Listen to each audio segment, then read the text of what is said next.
प्रताप पे comment box में बहुत आपने रिक्वेस्ट किया था, कौन है महाराणा प्रताप? 7.5 फुट के कुंभलगढ़ में जन्म लिए मेवाड़ी राजा, राजस्थान के शक्तिशाली राजपूत। वो जब पूरा अकबर भारत को जीत चुका था तब अकेले मेवाड़ में ये खड़े हुए अकबर के खिलाफ। अकबर को देखिए, अकबर कभी जीता नहीं, राणा कभी हारे नहीं।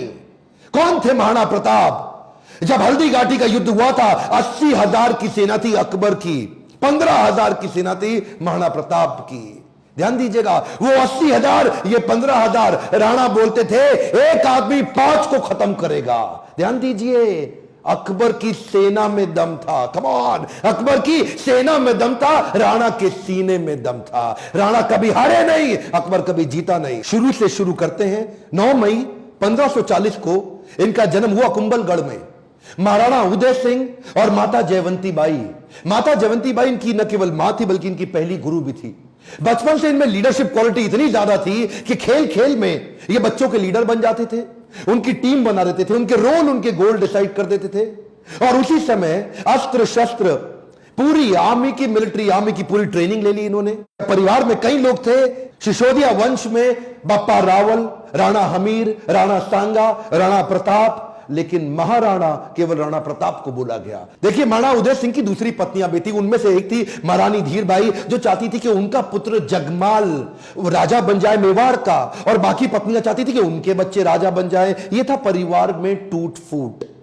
अकबर बहुत तेज था, वो जानता था कि बड़ा आसान तरीका है, इन्हीं राजपूतों को आपस में लड़वा दो, कुछ को अपने साथ ले लो, बाकियों को खत्म करना आसान हो जाएगा। वही हुआ, राजपूतों में आपस में लड़ाई हो गई। जब जब घर टूटेगा तब तब पड़ोसी आके लूटेगा। यही हुआ, हर बार ऐसा होता आया है। ये पहली बार तो हुआ नहीं है। 326 बीसी के अंदर जब सिकंदर भारत आया था तो महाराजा आम्बी ने पोरस को धोखा देके उनसे संधि कर ली, पोरस हार गए।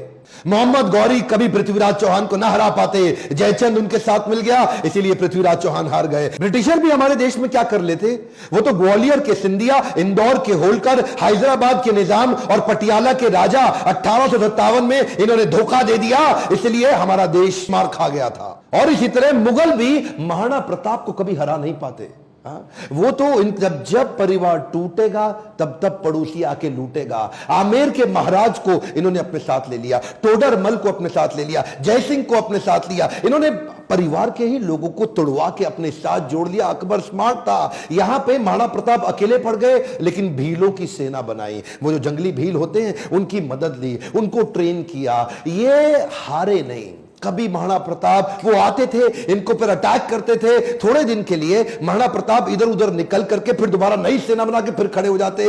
देखिए, ना तो ये महाराणा प्रताप को मार पाए, ना ही उसको पकड़ पाए। महाराणा प्रताप हर बार बाउंस बैक करते थे। महाराणा प्रताप शरीर से इतने ताकतवर, 7.5 फुट की उनकी हाइट, 70 किलो का उनका कवच, 10-10 किलो के जूते, 10-10 किलो की तलवार, 80 किलो का भाला। बहलोल खान को कैसे काट डाला? कौन था बहलोल खान? ये थे अकबर का सबसे बड़ा सेनापति जो हल्दी घाटी के युद्ध में आया था। एक तलवार की काट से इन्होंने बहलोल खान समेत उनके घोड़े को 2 हिस्से में चीर डाला। ये बार बार लड़ाइयों का कारण समझिए। पॉलिटिकली और जियोग्राफिकली मेवाड़ अकबर के लिए दिल्ली से बहुत महत्वपूर्ण था। गंगा मार्ग के व्यापार मार्ग को यह पश्चिमी तट के साथ जोड़ता था। जियोग्राफिकली अगर वेस्टर्न हेमिस्फीयर से कुछ भी इंपोर्ट करना है, कुछ भी एक्सपोर्ट करना है, टेरिटरी से कोई सपोर्ट लेना है बाहर से भारत के, तो अकबर को मेवाड़ पार करना पड़ता था। मेवाड़ ऐसी किरकिरी बन गया और ये मेवाड़ को जीत नहीं पा रहे, क्योंकि वहां पूरा भारत तो मान जाता था और वहां महाराणा प्रताप अकड़ के खड़े थे। क्या है, एक्चुअली अकबर बहुत बड़ा था और महाराणा प्रताप सेना के मामले में बहुत छोटे थे, लेकिन महाराणा प्रताप का वैराग्य जबरदस्त था। ये बाकी राजाओं की तरह भोग विलास, इंद्र तृप्ति इसमें नहीं थे।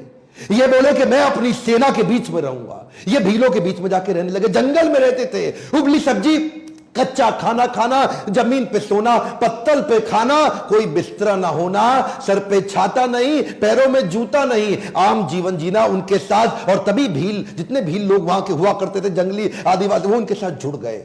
वो तन मन धन से जुड़ गए। वो कहते थे अगर आप कहीं अभी गर्दन कटवा देंगे। अकबर इसीलिए घबराता था। अकबर ने कई बार कई लोगों को भेजा, इन्होंने टोडरमल को भेजा, इन्होंने राजा मान सिंह को भेजा, इन्होंने और हिंदू राजाओं को भेजा कि तुम जाके इनको समझाओ। जलाल खान, कोरची, भगवान दास सब आए।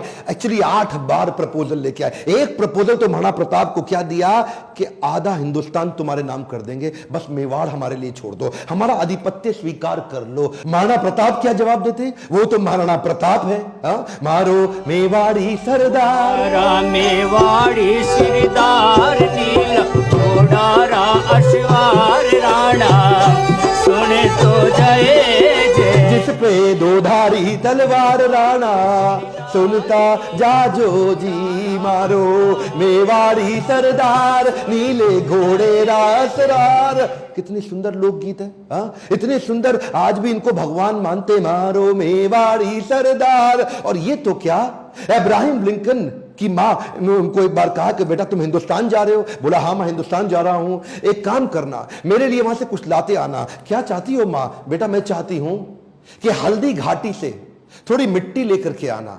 मैं महाराणा प्रताप आज भी उनको पूजनीय इसलिए मानती हूं क्योंकि वो राणा ने आधे देश के बदले, एक खमौन क्या, आधे देश के बदले अपना छोटा सा राज्य मेवाड़ बदले में अकबर को देने को तैयार नहीं हुआ। अकबर बोलते थे आधा देश तुझे दे दूंगा अगर तू केवल मेवाड़ मेरे लिए छोड़ दे। मेवाड़ स्ट्रैटेजिकली इतना इंपॉर्टेंट। लेकिन महाराणा प्रताप तो महाराणा प्रताप मारो मेवाड़ी सरदार। हल्दी घाटी का युद्ध 1576 का, इतनी छोटी सेना होने के बावजूद महाराणा प्रताप स्ट्रैटेजिकली युद्ध को कैसे लड़े? देखिए अरावली की जो रेंज थी, पहाड़ियों की और घाटियों की, उसकी बहुत जानकारी थी इनको। कीका ये वहीं पैदा हुए, वहीं घूमे। छापामार युद्ध, द्विकंटक नीति, सैनिकों को बोले पहाड़ियों में ऊपर से और घाटियों के नीचे से पूरी तरह कवर करो। और अफगानी राजाओं को अपने साथ लिया। हाकिम खान जो उस समय अकबर के खिलाफ था, ये जैसे जैसे अकबर इनके खिलाफ लड़ते, ये भी अपने स्ट्रेटेजिक अलायंस को बिल्ड करके अफगानी राजा को अपने साथ लेके आए। बहुत छोटी सेना के बावजूद अकबर के छक्के छुड़ा दिए। अकबर सामने नहीं आता था इनके, अकबर को डर था। इनकी तलवार, अकबर की हाइट कम थी, एक बार मारेंगे घोड़े हाथी समेत काट देंगे। चेतक इनका इतना पावरफुल घोड़ा कि उसके आगे ना सूंड लगा देते थे। हाथी कंफ्यूज होता था कि ये घोड़ा नहीं है, कहीं हाथी तो नहीं है। था साथी तेरा घोड़ा चेतक जिसमें तू सवारी करता था, थी तुझमें ऐसी कोई खास बात जो अकबर तुझसे डरता था। ये जो चेतक घोड़ा था, नीले रंग का अफगानी घोड़ा, ये एकमात्र ऐसा घोड़ा है जिसके ऊपर कई कविताएं बन चुकी हैं आज तक देश में। चेतक, इसको अपने पुत्र से ज्यादा प्रेम करते थे महाराणा प्रताप। वो युद्ध के दौरान उन दिनों हाथी की सूंड के आगे तलवारें लगी होती थी। जब ये छलांग मार के अपने घोड़े के साथ जा रहे थे तो उस तलवार से एक पांव चेतक का कट गया। युद्ध के दौरान जब महाराणा प्रताप अकेले फंसे थे ना, तो यही वो चेतक था जो इनको भगा के एक कटी टांग से 28 फीट का गहरा नाला टाप के चला गया।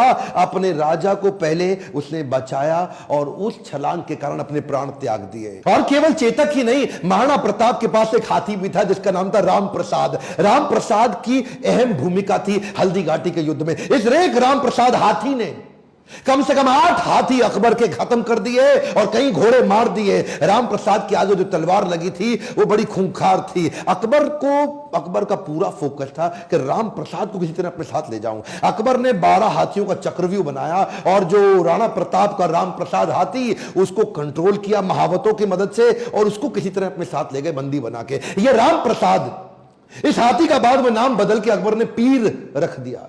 और ये पीर हाथी, इसको 28 दिन तक अकबर बोलते रहे सब कुछ खिलाओ सब कुछ पिलाओ। राम प्रसाद ने सब खाना बंद कर दिया, अन्न जल का त्याग कर दिया।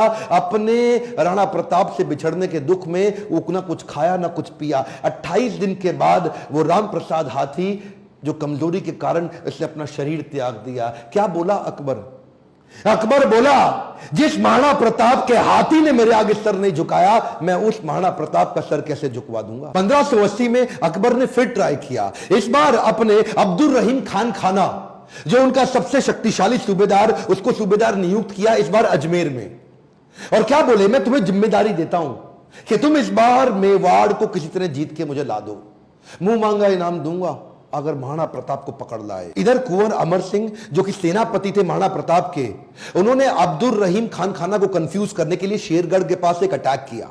अब्दुल रहीम खान खाना का जैसे ही ध्यान भटका, कुंवर अमर सिंह उधर उनकी बेगम सहित उनके परिवार को बंदी बना के ले आया, उनकी बहू बेटियों को ले आया। पर जैसे ही महाराणा प्रताप को बात पता चली, उनको बड़ी आत्मग्लानि हुई, बहुत बुरा महसूस हुआ। आज भी यह बात सब जानते हैं कि महाराणा प्रताप स्त्रियों की बहुत सम्मान किया करते थे। अब्दुल रहीम खान खाना की पत्नी, उनकी बेटी, उनकी बहू, उनके बच्चों, सबको पूरे सम्मान के साथ कहा वापस छोड़ के आओ, वापस लेके आओ, युद्ध जंगे मैदान में करेंगे, औरतों को नहीं, औरतों की इज्जत पूरी इज्जत से वापस करेंगे। हल्दी घाटी का युद्ध इतना खौफनाक था कि 300 साल के बाद भी आज वो हल्दी वाली मिट्टी, उससे खून निकलता था। आज भी तलवारों के जत्थे मिट्टी के नीचे से निकलते थे। इतना खौफ कि युद्ध के बाद भी सिक्का, करेंसी, मुद्रा अभी भी महाराणा प्रताप के नाम की चलती थी, अकबर के नाम की करेंसी तक नहीं चल पाई। अकबर इतना घबराता था उसके नाम से कि कहता था रात को सोने से पहले कोई महाराणा प्रताप का नाम मत लेना मेरे आगे। महाराणा प्रताप का नाम लो है तो रात को सपने में आकर के मेरे को डराएगा। महाराणा प्रताप का खौफ इतना ज्यादा, एक बार की बात थी, एक अफवाह उड़ गई कि महाराणा प्रताप जो है ना, वो अपनी हार स्वीकार कर रहे हैं और अकबर का आधिपत्य स्वीकार करने को वापस आ गए हैं। तो उन दिनों अकबर के राज्य के अंदर जो बीकानेर के राजा हुआ करते थे, पृथ्वीराज राठौड़, इन्होंने राठौड़ को बुलाया, देखो पृथ्वीराज क्या खबर आई है, महाराणा प्रताप आने को तैयार है। अब उन्होंने हार स्वीकार कर लिया। पृथ्वीराज राठौड़ माने नहीं, उन्होंने चिट्ठी लिख दी। पृथ्वीराज राठौड़ ने तुरंत महाराणा प्रताप को एक पत्र लिखा और पत्र में लिखा कि मुझे विश्वास नहीं हो रहा यह बात सुन के कि क्या अब जंगल का शेर सियारों के साथ रहेगा, क्या सूर्य अब बादलों के पीछे छुप जाएगा, क्या चातक अब धरती का पानी पिएगा, क्या हाथी अब कुत्ते के जैसा जीवन बिताएगा, क्या तलवारें अब मयान के अंदर चली जाएंगी, राजपूतानी अब विधवा हो जाएगी। आपकी सौगंध, ये बात सुन के मेरा दिल कांप उठा है, मेरी मूछें तनी हुई नीचे चली गई हैं। कृपया आप ही बताएं ये बात कहां तक सही है। पृथ्वीराज राठौड़ का पत्र पढ़ते ही महाराणा प्रताप की आंखों में क्रोध से लाल हो उठी। महाराणा प्रताप कहने लगे, बादलों में वो क्षमता कहां है जो सूर्य को रोक सके, शेर की मार सह सके, ऐसे सियार ने कभी जन्म नहीं लिया। धरती का पीने के लिए पानी चातक की चोंच बनी ही नहीं है और कुत्तों की तरह जीवन जीने वाले हाथी की बात आज तक हमने सुनी ही नहीं। महाराणा प्रताप बोले, भूखा प्यासा रह के भी मेवाड़ की रक्षा करूंगा, अपने प्राण जाने दूंगा पर मेवाड़ नहीं जाने दूंगा। बहरहाल इसी दौरान अकबर को समझ आ गया महाराणा प्रताप को मैं हरा नहीं सकता और धोखा दे के हराना यह अकबर की आदत नहीं थी। अकबर को इसीलिए महान राजा भी बताया गया है। आने वाले समय में अगर आप चाहेंगे तो मैं अकबर पे भी एक वीडियो बनाऊंगा। पर वापस चलते हैं, उसी समय अकबर का फिर ध्यान बट गया। अकबर अब ईस्टर्न साइड चला गया, सदर्न साइड चला गया, उसने मेवाड़ को छोड़ दिया और इधर महाराणा प्रताप ने पूरे मेवाड़ पे फिर से अपना कब्जा कर लिया। कुछ दिन, हफ्ते, महीने ठीक बीते। उन्हीं दौरान एक शिकार करते वक्त, उस समय किसी शेर का शिकार करते वक्त महाराणा प्रताप का किसी एक्सीडेंट में उनका देहांत हो गया, उनकी मृत्यु हो गई। ये बात जब अकबर को पता लगी, अकबर एक ऐसा राजा था, अपने शत्रु प्रताप की मृत्यु पे बहुत रोया और चिट्ठी लिख करके बोला कि महाराणा प्रताप एक बड़े शक्तिशाली, बड़े मेधावी और एक ऐसे राजा थे जिन्होंने अपने गौरव को कभी समाप्त नीचे झुकने नहीं दिया और मुझे एक बात का दुख रहेगा, मैं जीवन भर महाराणा प्रताप को कभी हरा नहीं सका। ध्यान दीजिएगा, लेसन्स में लर्निंग बहुत सारी हो सकती है, पर महाराणा प्रताप को उतना संघर्ष इसीलिए करना पड़ा क्योंकि आपस में राजपूतों की कभी बनी नहीं। ध्यान दीजिएगा, जब जब घर टूटेगा आपका पड़ोसी आपको लूटेगा। सिंपल सी बात है साहब, जब जब भारत बटा है तब तब भारत टूटा है। वैसे तो अब इस समय इलेक्शन आने वाले हैं, मेरा फोकस पॉलिटिक्स पे नहीं है, आपकी ग्रोथ और डेवलपमेंट पे है, पर फिर भी ये आप किसी तरह आरक्षण से, जाति से, धर्म से अगर ऊपर उठ सकते हैं, क्या आप हेल्थ की, एजुकेशन की, ग्रोथ की, इकोनॉमी की, नेशनलिज्म की बात करते हैं? अगर नेशनलिज्म बिल्ड होगा, अगर पूरे देश का फायदा होगा तो खुशहाली सबके यहां आएगी। देखिए ध्यान दीजिए, अगर देश में खुशहाली आएगी तो फायदा पूरे देश का होगा, 1, 2, 4, 8 का नहीं होगा। मैं आपको एक रिक्वेस्ट करूं, बाकी सब ठीक है, लेकिन महाराणा प्रताप के इस वीडियो को, जो कि हमारे कोर्स कैरिकुलम में पढ़ाया नहीं जा रहा, इनके बारे में एजुकेशन सिस्टम में बताया नहीं जा रहा, क्या आप इनका वीडियो पूरे देश में फैलाना चाहेंगे? राष्ट्र हित में आप इस वीडियो को व्हाट्सएप ग्रुप में डालिए। Let people know and understand about Maharana Pratap. Akbar कभी जीता नहीं, प्रताप कभी हारे नहीं। अकबर की सेना में दम था, प्रताप के सीने में दम था।